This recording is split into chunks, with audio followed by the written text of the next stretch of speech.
Salut, je m'appelle Robin Wilson, je suis chanteur de rock originaire de Tempe, en Arizona, et voici mes montres.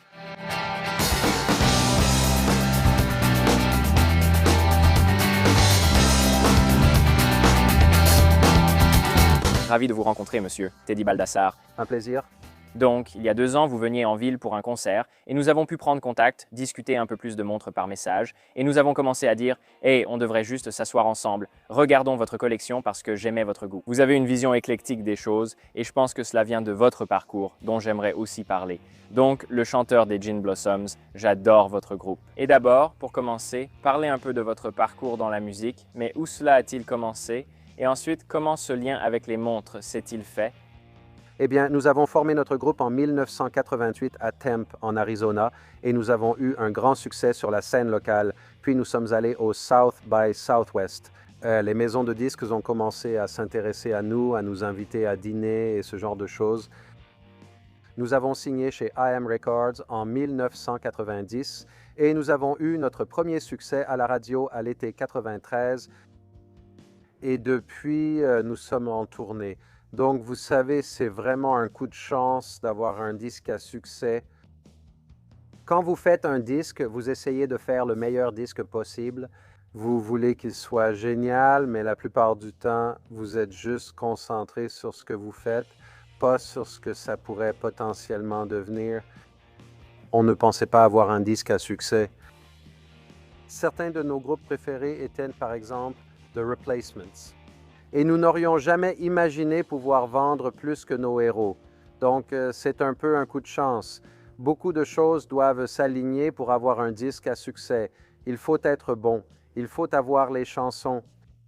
Et puis, il faut être prêt à rester dans ce groupe pendant des années et à faire beaucoup de courbettes auprès des DJ et ce genre de choses.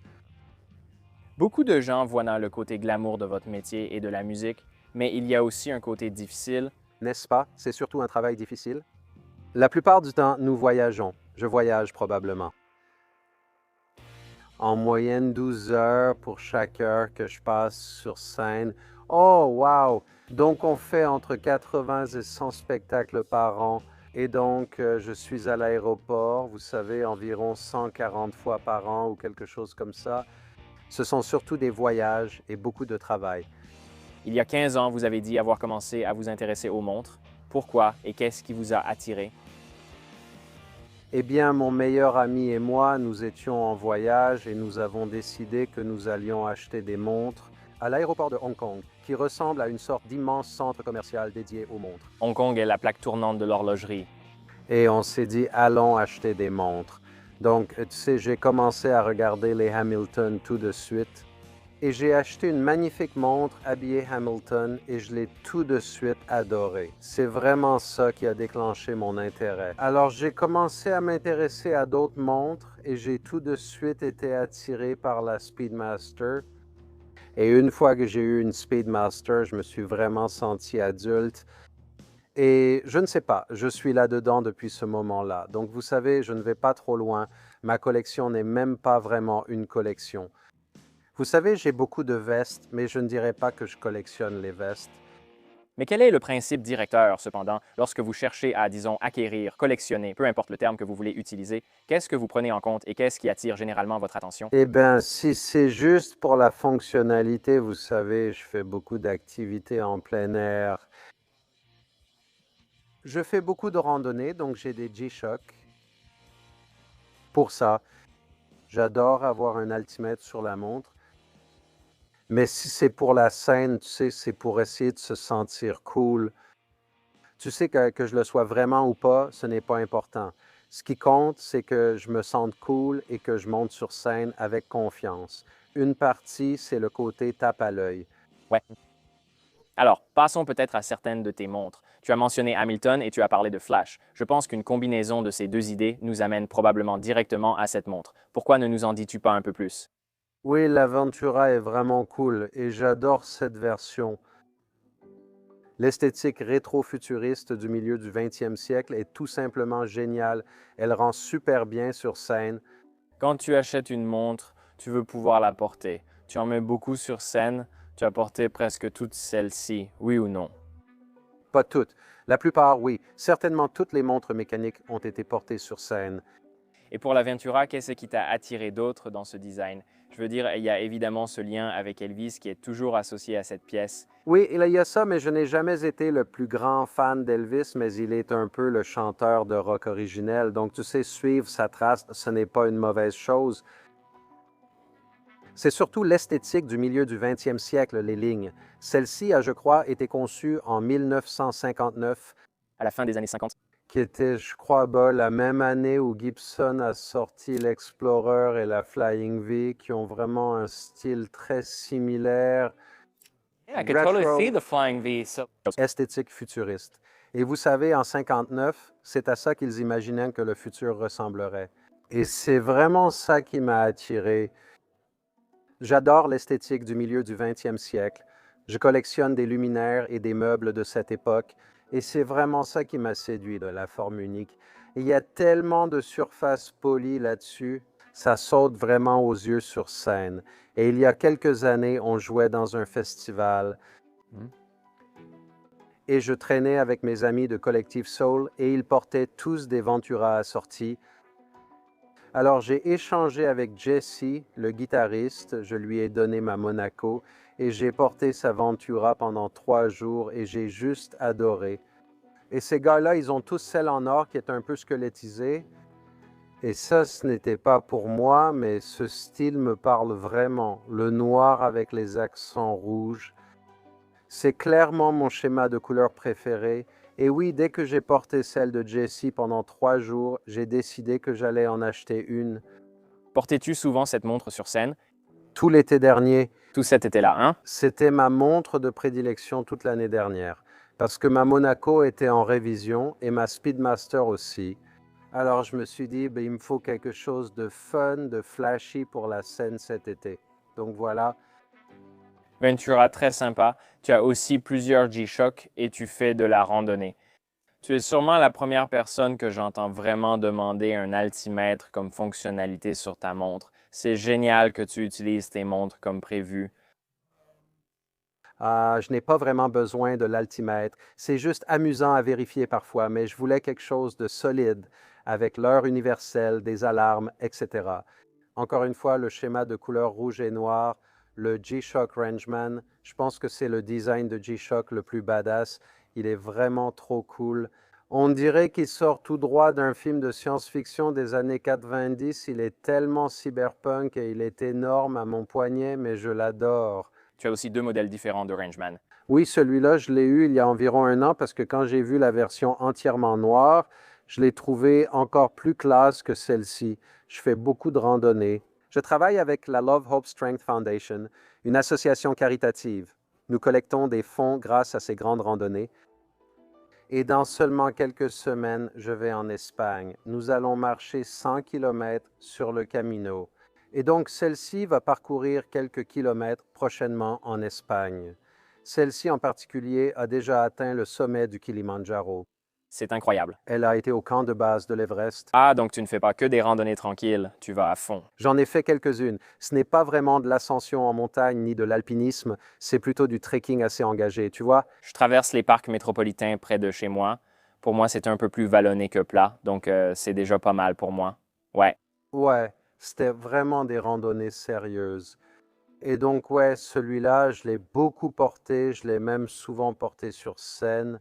Il a fait le tour du monde et a visité plusieurs parcs nationaux ici aux États-Unis. Et oui, le camp de base de l'Everest et le sommet du Kilimandjaro. Donc l'arrangement, je veux dire, si l'apocalypse zombie arrivait ou si une comète frappait la Terre, c'est la montre que vous espéreriez avoir. Si tu devais partir dans la nature sauvage comme dans The Last of Us, tu vois? Ouais, cette montre pourrait carrément servir d'arme, honnêtement, vu comme elle est massive. Et j'adore la noire. C'est comme si Batman avait besoin d'une montre. Le style tout noir est vraiment trop classe. Quand je l'ai achetée, je me suis dit que je la porterais en Espagne. Mais maintenant, je pense que je devrais plutôt prendre celle-là et continuer à y ajouter ce type de marque. Elle me semble plus espagnole. Oui, il y a un peu plus de rouge. Ouais, et j'adore porter une montre à la salle de sport. C'est comme une bonne montre de tous les jours comme celle-ci. On ne peut pas faire mieux. Concernant une autre G-Shock, nous avons plus de 5000 boîtiers de la série. Celle-ci pourrait occuper la première place dans cette collection. Elle est vraiment géniale et c'est une si belle pièce de design. Et j'adore son poids, tout en acier. On sent vraiment qu'elle a de la présence. Elle a vraiment l'air cool. Les parties brillantes accrochant de la lumière sur scène, ça rend super bien. Alors celle-ci, je l'ai portée tous les jours pendant plusieurs années dès que je l'ai eue. C'est une montre qui a bien vécu. Oui, c'est la patine que j'ai pu lui donner. Elle a vraiment de la gueule. Je veux dire, elle est superbe. On dirait, tu sais... On les porterait tout de suite avec ta veste et ta tenue ici. Oui, sans aucun doute.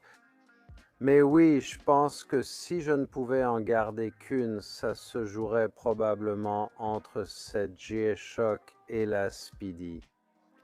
C'est une pièce incroyable.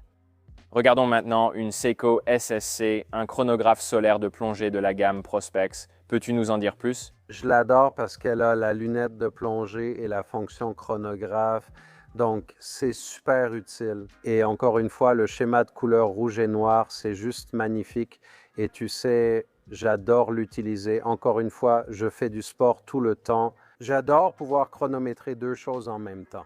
Donc, avoir un chronographe et une lunette de plongée, c'est vraiment cool. J'aimerais que plus de gens fassent ça. Depuis que j'ai cette montre, j'ai cherché et je ne vois vraiment personne d'autre qui a ça. Tu en connais d'autres? Il y en a quelques-uns, mais tu as raison en ce qui concerne les chronographes. Nous avons surtout adopté le modèle de lunettes tachymétriques comme norme ou télémètre, qui offre de nombreuses fonctionnalités. Avoir une lunette de plongée, c'est vraiment pratique. Gardons à l'esprit que c'est sûrement l'une des meilleures fonctionnalités de chronométrage, la lunette tournante. Et souvent, cela peut même être mieux qu'un chronographe pour juger du passage du temps. Je l'ai vraiment apprécié et c'est la première montre de plongée que j'ai jamais eue et j'adore le côté tactile de la lunette. J'aime pouvoir chronométrer deux choses en même temps. Et j'ai trouvé celle-ci, elle a plusieurs années et il ne la fabrique plus. Et donc, quand je l'ai découverte et que j'ai vu le rouge et le noir, le chrono de plongée, je me suis dit, il faut que je la trouve. J'ai fini par la trouver sur eBay. J'ai simplement commencé à remarquer que certaines personnes que je respecte portaient des Seiko et je les trouvais cool. Alors j'ai commencé à m'y intéresser. J'ai toujours été plus intéressé en ce qui concerne les montres japonaises. J'ai toujours été fan de Casio et de G-Shock. Donc j'ai commencé à m'intéresser aux Seiko. Et oui, c'était mon ami Wes et mon ami Matt, membres de Vertical Horizon. Cool. En tournée avec eux il y a quelques années, ils ont vu que ces deux gars aiment les montres et en possèdent plusieurs. Ils ont aussi remarqué que je changeais de montre chaque jour, ce qui a lancé la discussion. C'est Wes de Vertical Horizon qui m'a montré sa Pogue et d'une manière ou d'une autre, je n'en avais jamais entendu parler, mais super transition là, dès que j'en ai entendu parler, que je l'ai vu et que j'ai entendu l'histoire, je me suis dit, c'est pour moi. C'est vraiment quelque chose que je veux. C'est relativement abordable. C'est vintage. Ça attire tellement le regard. L'un des chronographes les plus importants de l'histoire, porté dans l'espace lors des missions Skylab par William Pogge. Et on en parlait tout à l'heure, c'est la montre dont on parle le plus quand tu la portes, non? Les gens remarquent vraiment cette montre sur toi. C'est vrai, plus de gens ont remarqué cette montre que toutes mes autres. La plupart ne font pas attention à ce genre de détails. Moi, si. Chaque fois que je vois une montre au poignet de quelqu'un, je la regarde.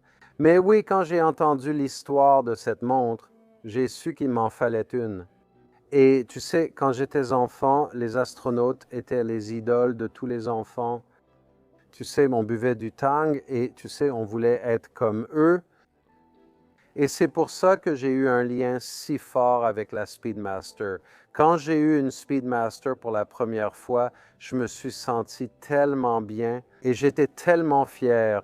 Et tu sais, je la regardais tout le temps et tu sais, je trouvais qu'elle m'allait bien. Elle est fonctionnelle et c'est la seule montre dont j'aurais jamais besoin. Et puis, il n'a fallu que quelques années de plus avant que je commence à en regarder d'autres. Mais quand j'ai découvert la Pogue, oui, il me la fallait absolument. Elle a beaucoup de rayures. Je suis tenté de vouloir la faire polir un peu, mais c'est probablement une mauvaise idée. Je ne ferai pas ça. Tu l'as portée sur scène aussi? Oui. Oh, oui. Oui, très, très souvent. Et je vais certainement la porter cet été, c'est sûr. Je pense qu'il faut la laisser comme ça. Les gens le diront dans les commentaires. Laisse-la comme ça. Ouais, tu sais, c'est le même genre de choses avec les guitares ou autres. Tu ne prends pas une guitare de 50 ans et genre, Une belle à l'épaule. Laisse cette patine. Laisse-la vieillir. allons chercher cette beauté. Je suis totalement d'accord. Ouais, c'est Copog, sympa.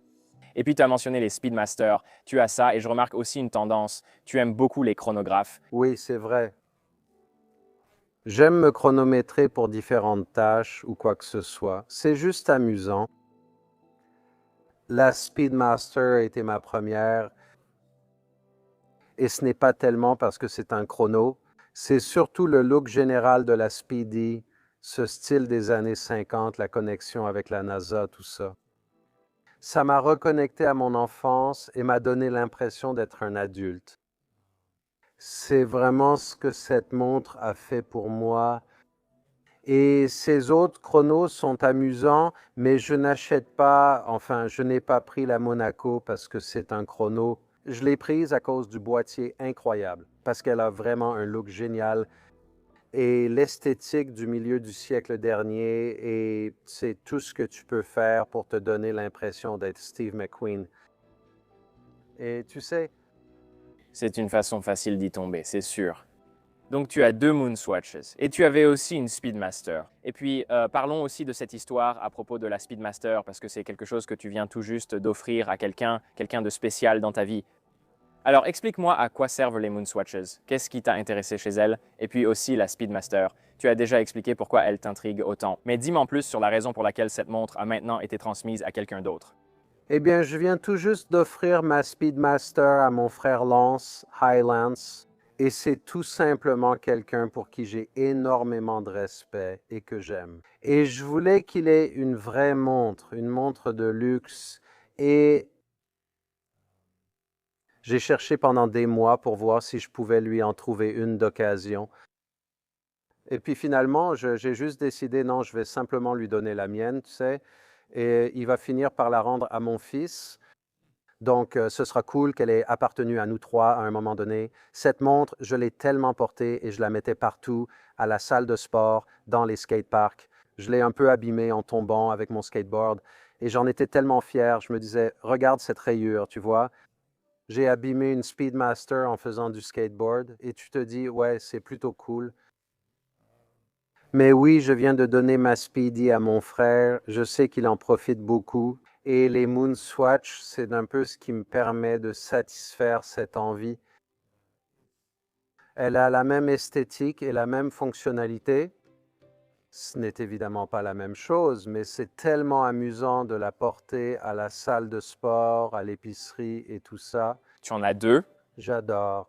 Ouais, j'aime la Mercury. Je pense que la Mercury est la plus belle. Le design tout noir est magnifique. Et puis ça, c'est la 65, c'est ça. Je me suis dit d'abord que je voulais vraiment en avoir une et je veux toujours la Speedy blanche et celle-ci lui ressemble presque. Et aussi, je suis né en 65, alors je me suis dit, bon, il faut que je prenne celle-là. Oui, il y a beaucoup de liens là, oui. Oui, et tu sais, j'ai plein de bracelets et c'est amusant de les changer. Et je suis content d'avoir quelques montres qui font 20 mm, comme ça je peux choisir et varier. Parlons de la Monaco. La Monaco, oui, oh mon Dieu. Donc on voit que ça te passionne d'en parler. Qu'est-ce qui te fascine? Eh bien, c'est surtout l'esthétique. Encore une fois, les lignes typiques du milieu du 20e siècle, ça ressemble un peu à certaines de mes lampes et de mes meubles. Il y a tellement de parties brillantes dessus. Ça ressort vraiment sur scène. C'est une pièce qui fait sensation. Et tu sais, ce que ça dit, c'est je veux me sentir cool. Tu vois, C'est la montre d'un mec cool. Genre, rien que les formes, la silhouette, il n'y a rien d'autre comme cette montre. c'est vraiment quelque chose. Et elle rend super bien sur scène. Elle capte la lumière de tous les côtés. Les index, la façon dont ils attrapent la lumière, c'est presque comme une boule à facettes.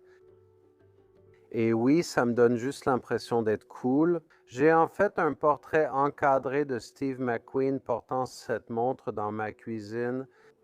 C'est cette super photo de lui où il remonte son écharpe ou quelque chose comme ça. Il me la fallait dans ma cuisine, bon sang. So, Ouais, la Monaco, c'est probablement la montre la plus légitime sur la table en ce moment. Tu sais, et elle attire vraiment l'œil, et les autres passionnés de montres trouvent ça cool. Ou du moins, ils pensent que c'est un choix audacieux. C'est vrai, ce n'est pas le choix le plus sûr, mais c'est sans doute l'une des montres les plus emblématiques. Nous avons aussi évoqué plusieurs chronographes majeurs. Je placerai celle-ci directement dans le panthéon, aux côtés des Speedmasters, comme l'un des chronographes les plus importants de tous les temps. Quand tu regardes certaines de tes montres, comme celle-ci, est-ce qu'il y a des moments ou des expériences qui te viennent à l'esprit? Tu l'as déjà portée lors d'un concert spécial? Penses-tu parfois à associer une montre à tes prestations sur scène? Qu'est-ce qui te pousse à choisir une montre en particulier ou n'y songes-tu pas du tout? Non. Non, je n'y pense pas comme ça, mais j'essaie de les faire tourner en fonction de ce que je porte sur scène. Je ne me dis pas spécialement, il faut que je porte celle-là pour ce gros concert ou autre. Et ensuite, dernière montre sur la table, mais une excellente. Nous avons la Black Bay 58 GMT. Ouais, super cool, magnifique. Encore une fois, l'esthétique rouge et noir. Ouais. Je vois un thème. Je pensais à une GMT depuis longtemps et je regardais les Tudor depuis plusieurs années aussi. Et quand celle-ci est sortie, j'ai pu en avoir une tout de suite. Et je viens seulement de la remettre sur le bracelet. Dès que je l'ai achetée, j'ai enlevé le bracelet et j'ai mis un de mes bracelets en cuir Shinola. Et je changeais de bracelet en cuir tout le temps et ce n'est que récemment, il y a environ un mois, que j'y pensais. En pensant à cette interview, je regardais mes montres et je me suis dit « Oh, je m'ennuie, je vais lui remettre le bracelet. » Et c'est comme une toute autre pièce. C'est tellement plus tape à l'œil et c'est moins sportif, plus élégant avec le bracelet. Je suis d'accord. Et tu sais, ben, ça donne vraiment l'impression d'une montre de riche quand tu mets le bracelet. Et avoir une GMT, la fonctionnalité est vraiment géniale. Je vais bien, non? Ouais. Ça va. Je prends toujours l'avion et c'est plutôt sympa, tu sais, d'atterrir et de pouvoir ajuster cette aiguille des heures. C'est vraiment amusant. Alors celle-ci, elle est vraiment magnifique. Elle est discrète. J'adore le langage stylistique de la Tudor. Il y a quelque chose de très utilitaire dans ce design. Ce n'est pas tout à fait comme un bijou, comme disons une Rolex ou autre. Et celle-ci en particulier, la fonction GMT est géniale. Mais pour moi, c'est le jeu de couleurs qui m'a vraiment séduit. Ouais, Quand cette montre est sortie en 2024, tout le monde disait « Oh là là, ce choix de couleur est particulier ». En voyant les images de presse puis la réalité, tu te disais « Waouh, ça marche vraiment ». oui, c'est absolument magnifique. J'ai entendu plusieurs personnes sur YouTube se plaindre des accents dorés, mais moi, je les aime vraiment. Je trouve que ça rend la montre superbe. Moi aussi. Et si tu parles de ce côté années 50, on dirait vraiment que ça vient de cette époque et ça colle parfaitement. Et si quelqu'un aime le mobilier des années 50 et ce genre de choses, cette montre lui donnera sûrement l'impression d'être chez lui. Oui, donc celle-là, je la porte tout le temps maintenant. C'est parce que je prends l'avion tout le temps. Et moi, oui, c'est celle que je veux porter dans l'avion maintenant. Bien. Eh bien, Robin, merci beaucoup d'avoir fait ça, mec. Je suis un grand fan de ton travail et je suis content qu'on ait enfin pu se retrouver et discuter un peu plus de tout ça, mec. C'est un vrai plaisir. C'est amusant de jouer dans ton univers.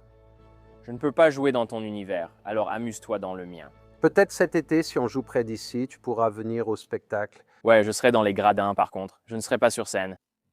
Eh bien, je pourrais te laisser te tenir sur le côté de la scène. Je prends. Très bien. Ravi de vous voir, monsieur. Vous aussi, c'est un plaisir.